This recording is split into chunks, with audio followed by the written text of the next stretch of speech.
마련된 시간이었습니다. 저희가 무슨 몇 주 전부터 계획된 것도 아니었고 정말 하루 이틀 사이에 우리 손윤보 목사님을 좀 지지하고 응원하고 싶은 교회가 굴복하였을 때 지금 교회가 사라지고 있는 것입니다. 여러분, 한국 역사를 보시기를 바랍니다. 일제하여 여러분, 예수 그리스도의 복음이 어디가 판만했습니까? 남한보다 북한이었습니다. 그러나 1945년 해방을 기치로 종교의 자유를 박탈하는 북한은 교회가 전멸하다시피 했습니다. 그러나 종교의 자유를 핵부한 이 자유 대한민국에는 1000만의 성도, 6만의 교회, 15만의 목회자가 있는 교회의 선교사상의 위대한 부흥을 이루었던 것입니다. 그런데 75년 동안 우리가 누렸던 종교의 자유, 신앙의 자유, 예배의 자유가 훼손되고 있는 것입니다. 그런데 이 엄청난 위기 가운데 있을 때 세계로 교회의 송 목사님과 당의 교회가 분연히 나서서 이제 우리의 신앙의 자유와 그리고 예배의 자유, 선교의 자유를 회복하려고 깃발을 들었습니다. 그러기에 저와 오늘 여기 계신 분들이 함께 기도하면서 하나님께서 우리의 기도를 응답해 주시라 믿습니다. 사랑하는 형제 자매 여러분, 우리의 역사를 볼 때 코로나가 어디서 왔습니까? 닫아야 할 중국의 문은 닫지 않고 교회의 문을 닫아야 되겠습니까? 교회가 철저하게 마스크를 쓰고 사회적 거리를 두고 손소독을 하고 그야말로 무엇보다도 청정지역으로 저희가 했건만 교회가 바이러스 전염의 원상지처럼 되어버렸습니다. 여러분, 5만 명 교회도 20명, 1만 명의 교회도 20명, 1000명의 교회도 20명, 여러분 20명 교회도 20명, 이게 웬 말입니까? 과학적이지도 않고 의학적이지도 않고 법률적이지도 않습니다. 여러분, 그렇다고 해서 우리가 이 시대에 같이 져야 될 이 코로나 전염병으로 인한 국민의 부담을 우리가 그야말로 벗어던지자는 것은 아닙니다. 무엇보다도 이것을 빙자해서 교회의 예배를 죽이고 신앙의 자유를 박탈하고 그리고 더 나아가서 종교의 자유를 박탈한 것만은 이제 거두어 달라는 겁니다. 우리는 이 자리에서 반정부 투쟁을 위해서 나온 것이 아닙니다. 지난 75년 동안 우리가 소유했던 종교의 자유, 예배의 자유, 신앙의 자유를 수호하기 위해서 나온 것입니다. 정세균 총리가 담화문을 발표했을 때 그때 제가 어떤 생각을 했느냐, 이제 한국교회가 일어나 목소리를 낼 찬스가 드디어 왔구나. 우리가 방역 협조하겠다. 소독도 잘하고 거리 두기도 잘하고 그리고 정부에서 원하는 대로 다양한 방면에 잘 따르겠다. 대신 예배만큼은 건들지 말아라. 만약에 예배를 건들면 한국교회 전체가 일어나서 뒤집어 엎을 거다. 이렇게 이제 나오리라고 기대를 했어요. 근데 그 기대가 어긋났습니다. 너무 쉽게 꼬리를 내려서 그날 제가 완전히 멘붕 상태가 됐어요. 이게 뭐지? 그게 사실은 저희 한국교회가 타이밍을 놓친 굉장히 중요한 부분입니다. 그때 사실은 들고 일어났어야 되는데 그때 놓치고 나니까 그 다음부터는 속수무책으로 무너지는 거예요. 50% 모여라. 그럼 50%. 30% 모여라. 그럼 30%. 20% 모여라. 그럼 20%. 20%도 안 된다. 이제는 단계가 올라갔으니 20명 내로 모여라. 5명만 모여라. 처음에 그렇게 숙이고 나니까 그 다음부터는 싸워야 될 동력을 잃어버린 거예요.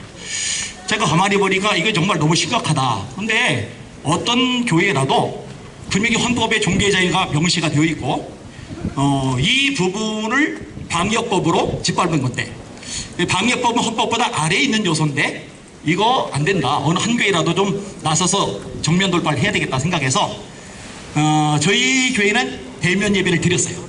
자, 어떤 사람이 직장을 다녀요. 전철 얼마나 빼곡합니까? 하루에 740만 명? 너무 빼곡하죠. 제가 여기 올 때 비행기 타고 왔는데 비행기 3자리 꽉 찼어요. 다다다닥 붙어가서 꽉 차서 왔어요. 자, 근데 전철을 타고 버스를 타고 직장에 갔어요. 직장에서 일주일 내내 하루 종일 생활을 해요.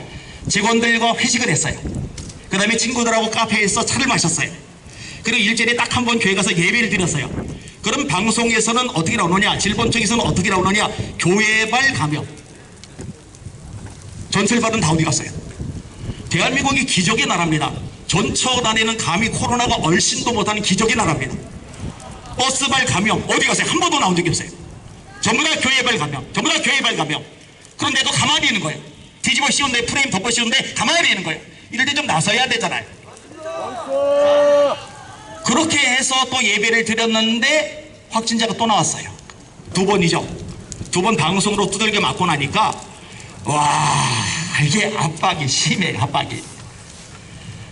근데 어떤 생각이 드냐면, 야, 이럴 때 좀 큰 교회가, 대형 교회가 나서서 우리 예배에 목숨을 걸 거다 그러면은 커다란 우산을 만들어 주잖아요. 그 커다란 우산 그늘 안에 작은 교회들이 좀 머물 수도 있잖아요. 누군가 한 교회가 나서서, 그것도 영향력 있는 큰 교회가 나서서 목소리를 내준다면은, 야, 정말 숨통이 트일 텐데. 그런데 그 찰나에 우리 손현보 목사님이 폭탄 선언을 하면서 이게 나서준 거예요. 우리 박수 열렬하게 말해 주시기 바랍니다. 할렐루야. 근데 그 소식을 듣는 순간에요, 저 아래 눌리던 압박이 자유로워지면서 보도 좀 해서 보도 이대로 힘이 난다. 와, 그대로 보도 이런 생각이 드는 거예요. 근데 이런 생각을 저만 하는 게 아니라 오늘 각 지역의 교계 지도자분들이 오셨거든요. 그리고 이분들 중심으로 다시 또 예배를 드릴 교회들, 이 모든 교회들이 힘을 얻을 수 있는 돌파구가 생겨나는 시점이 오늘입니다. 할렐루야. 제가 그래서 손현보 목사님께 그랬어요. 오늘 역사적인 날입니다. 부산 기독교 청년협회 임 목사님께도 역사적인 날입니다. 제가 얼마나 기뻤는지 몰라요. 요 3분 발언하려고 부산에서 비행기 타고 날아왔지만 얼마나 감격스러운지 몰라요. 김서진 지사님하고도 통화를 하는데 이런 자리에서 사회를 봐서 영광이라고 눈물이 난다고 그래서 제가 그랬어요. 이거 정말 영광스러운 자리라고. 미국 연방 대법원에서 판결을 내렸어요. 민주당 주지사들이 예배 인원 제한한 거 위헌 판결 내렸죠. 코로나19 방역보다 종교 활동이 우선한다. 그래서 좋은 판결이 났는데 대한민국에도 헌법에 명시가 되기 때문에 이런 판결이 나와야 됩니다. 코로나 방역보다 헌법에 보장된 종교의 자유가 우선이다. 우선이다. 앞으로 행정소송 지금 계속 들어가고 있는데 이런 것이 대법원을 통해서 판결이 나면은 제대로 목소리를 내게 될 겁니다. 마지막으로 한마디 할게요. 대한민국의 목사님들, 그리고 대한민국에 있는 교회들, 주눅 들지 맙시다. 겁먹지 맙시다. 정치 권력보다, 세상 무엇보다 하나님이 더 크시고 위대하십니다. 예배는 목숨 걸 만한 가치가 있습니다. 여기에 생명을 걸 때 하나님께서 역사하시고 대한민국도 한국교회도 바로 잡아주실 줄 믿습니다. 저는 내가 우리 교회에서 늘 예배를 항상 드렸어요. 총리가 예배를 그렇게 하면 안 된다 하고 총리 발표를 했을 때 모든 것은 따라주되 하나님의 말씀에 반하는 것까지는 따라줄 수가 없다라고 방송을 했습니다. 그리고 우리 인터넷에 올렸습니다. 그랬더니 그 다음날 MBC 뉴스에서 새벽부터 와가지고 우리 교회를 촬영하기 시작했어요. 그런데 우리 교회는 자동차 타고 오는 사람들이, 주차장으로 들어가는 사람들이 많고 문으로 걸어 들어오는 사람이 새벽에는 많지 않았어요. 찍었는데 보니까 3사람만 찍혔어요. 그리고 다 차 타고 들어왔다 다 했거든요. 저녁에 뉴스가 나왔는데 어떻게 나왔느냐, 예배를 강행한 교회로 나왔습니다. 그랬는데 겉모습은 우리 교회를 찍어놓고 내용은 어떤 딴 교회 걸 갖다가 넣어놨더라고요. 이야, 난 그래서요, 메이저 방송들은 가짜뉴스 안 하는 줄 알았어요. 그랬는데 절반이 가짜야. 또 일주일 뒤에 또 뉴스를 또 하나 내보냈어요. 봤더니 세상에 내가 한 말 다 없애버리고 딱 5초, 그것도 목소리 위조 해가지고 변조시켜서 해가지고 내가 악질이 돼버린 거예요.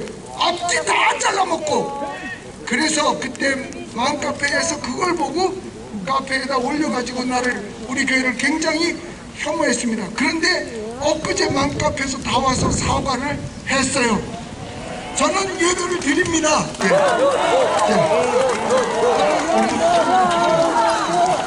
우리는 세계력교회와 손현보 목사님이 선포한 정상 예배를 지지합니다. 지지합니다. 지지합니다. 한국 교회들이요, 지지합시다. 이번 돌아오는 주일부터 정상 예배 때리십시다. 이것이 저항입니다. 감사합니다. 이렇게 날씨도 추운데 와주시고 지지해주신 여러분들에게 진심으로 감사를 드리고요. 아침에 우리 부산 시청과 구청에 오셔서 누가 주최했느냐고 저한테 물어봤는데 제가 모른다 그랬더니 모를 리가 있겠느냐고 이런 이제 뉘앙스로 말했는데 저는 사실 여러분들을 99% 모릅니다. 저는 세계로 교회 온 지 29년 동안에 시찰에 쓰기도 한번 해본 적이 없고 세계로 교회 담임 목사 외에는 단 한 번도 어떤 직책을 맞아본 적이 없습니다. 그래서 아마 그 공무원분이 전혀 이해가 안 되시는 모양인데 저는 여러분들이 누군지도 모르고 또 제가 한국 교회를 위해서 희생하고자 하는 마음은 있었지만은 대외적으로 선포를 하고 한 것은 아닙니다. 우리 교회가 오늘 이런 예배를 드리지 못하게 하는 어려운 곳에서 한번 희생을 당하고 법적인 그런 판결을 받아보고자 한 이런 결단이 유튜브로 나감으로 말미암아서 일주일 만에 이런 일이 일어나게 되었지 제 자신이 이런 일을 의도한 적은 없습니다.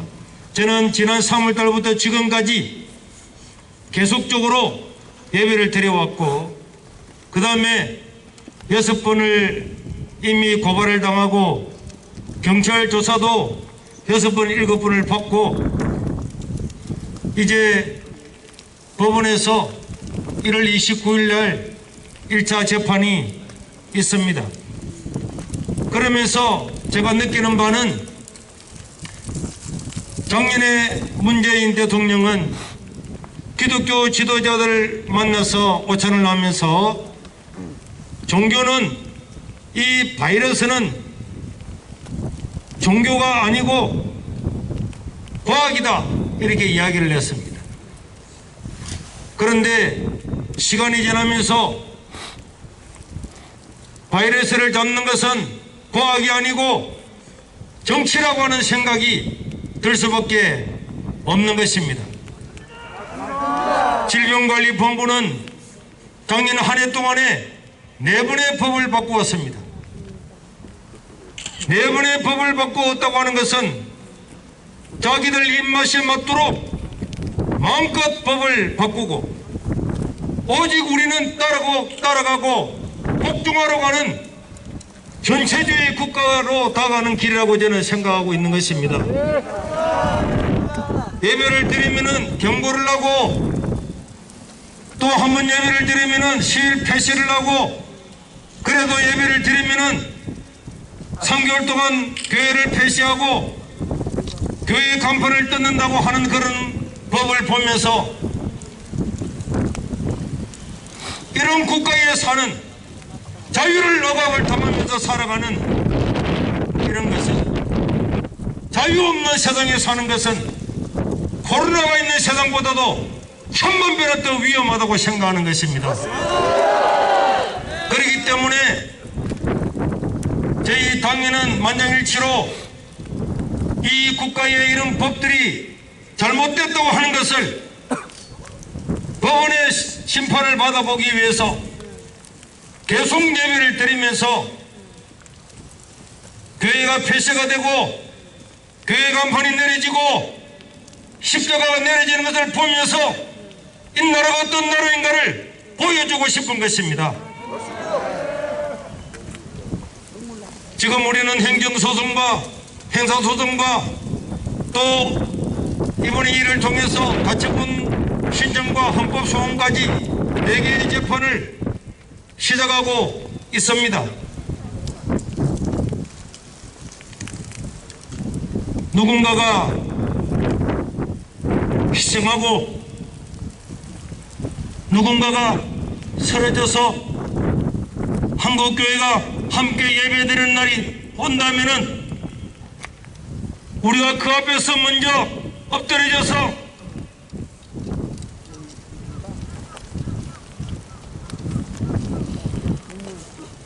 우리가 먼저 디딤돌이 되고 그래서 한 교회라도 하나님을 예배하는 날이 온다면은 우리는 그 일을 가고자 결단을 했고 이 추운데도 여러분들이 여기 와서 지지해 주신 데 대해서 진심으로 다시 한번 감사를 드립니다. 주시면 좋겠습니다. 성명서 전국 17개 광역시도 226개 시구군 기독교 연합 성명서. 주님의 종된 우리는 더 이상 하나님의 영광이 손상되어짐과 주님의 몸된 교회가 파괴되어짐을 용납할 수 없다. 이에 세계로 교회의 예배 회복의 선언을 적극 지지하며 동참할 것을 만방에 선포하노라. 중국 우한발 코로나19 바이러스가 이 땅에 점령된 지 1년이 넘도록 지속되기까지 한국교회는 정부와 질본 당국의 행정령에 따라 그 어떤 단체보다 방역에 솔선수범하며 묵묵히 최선을 다하여 왔다. 심지어 우리는 교회의 존재 이유이며 성도가 목숨보다도 중히 여기며 거룩하신 하나님께 올려드리는 공예배조차 코로나 바이러스의 확산 방지와 이웃의 안전을 위하여 성경에도 없는 소위 비대면 예배를 선제적으로 실시하기도 했다. 지금까지 절대 다수의 교회들은 방역 당국의 불공정, 불평등, 불법한 지시에도 대의를 위하여 순응하며 왔다. 하지만 당국은 유독 교회만을 마치 코로나의 발원지로 원상지처럼 집요하게 침소봉대와 통제, 압박하며 공격하였다. 그 결과 오늘의 기독교는 참담한 결과를 맞이하게 되었다. 교인 수의 절벽을 만났고 전도와 선교, 특히 교회의 가장 취약 부분인 다음 세대의 절벽을 만났다. 이에 한국교회는 더 이상 뒤로 물러설 공간이 없어졌다. 이러다간 정말 하나님의 영광은 떠나고 교회는 북한교회처럼 되고 말 것이다. 이와 같은 절대절명의 위기에서 부산의 새로운 교회, 세계로 교회가 정상적인 예배 회복의 선포가 있었다. 이제 우리도 우리 17개 광역시도 22개 시군구 기독교 총연합 또한 주님의 종된 우리가 더 이상 하나님의 영광이 손상되어짐과 주님의 몸된 교회가 파괴되어짐을 용납할 수 없기에 세계로 교회와 뜻을 같이하고 적극 지지하며 예배 회복을 만방에 선포하며 다음과 같이 성명서를 발표한다. 1. 정상적인 교회가 당국이 요구하는 비대면 예배를 수용할 수 없는 사유는 다음과 같다. 첫째, 비대면은 갈로에서 모이지 말라는 뜻. 비대면 예배는 교회, 에클레시아, 부름받은 모임의 공동체를 파괴하는 행위다. 다시 말하면 비대면 예배는 교회를 파괴하는 행위다. 둘째, 비대면 예배로는 성례, 즉 세례와 성찬을 행할 수 없다.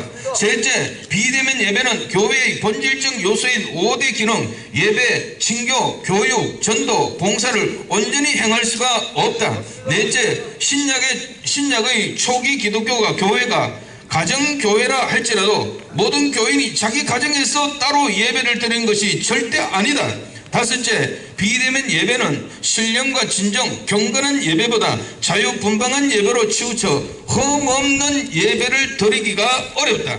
여섯째, 결코 비대면 예배로는 교회 학교 어린이들과 초신자는 물론 기존의 신자까지도 신앙이 해이해지고 낙오자가 되고 만다.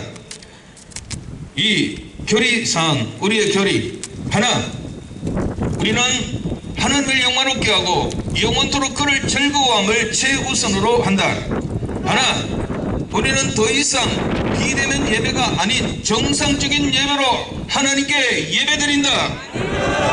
하나, 교회는 방역수칙을 더욱 철저히 지킴과 아울러 당국과 상호 긴밀한 협조로 감염을 차단시킨다. 하나, 정부는 헌법에 명시된 신앙의 자유를 제재, 억압, 통제하지 말고 보장하라. 하나, 교회는 결코 정부와 배타적이 아니며 이웃을 친밀하고 소중히 여기며 빛과 소금의 역할을 배나 감당한다. 하나, 우리는 정권이 교회의 정체성을 억압하거나 부당한 탄압과 폐쇄의 대상으로 제재를 가하면 순교의 피를 흘리기까지 주의 몸된 교회를 사수한다. 이는 만물이 주에게서 나오고 주로 말미암고 주에게로 돌아감이라. 그에게 영광이 세세히 있을지어다. 주 2021년 1월 7일 전국 17개 광역시도 226개 시, 군, 구 기독교인 총연합회 이상입니다. 여러분들의 추운 날씨에도 불구하고 뜨거운 열정과 헌신이 예배를 회복하자 하는 그 간절한 사모함이 하늘나라에 상단될 줄 믿습니다. 하나님께서 반드시 응답해 주실 줄 믿습니다. 두 가지만 여러분들에게 제가 죄송한 말씀 드리겠습니다.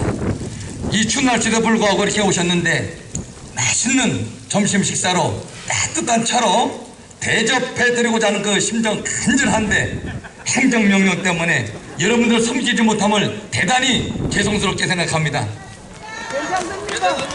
다음에 행정명령이 풀리게 되면 여러분들 정성껏 섬기고 것을 약속해 드리겠습니다. 한 가지 더 말씀드리는 것은 우리는 기독교인들입니다. 혹시라도 여러분들 그 자리에 혹시라도 휴지나 이런 분들 떨어진 것 있다고 한다면은 여러분들 잘 주워가지고 주머니에 넣고 깔끔하게 자리 정돈하고 돌아가실 주기를 간절히 부탁드리겠습니다. 이상입니다. 여러분들 사랑하고 축복합니다.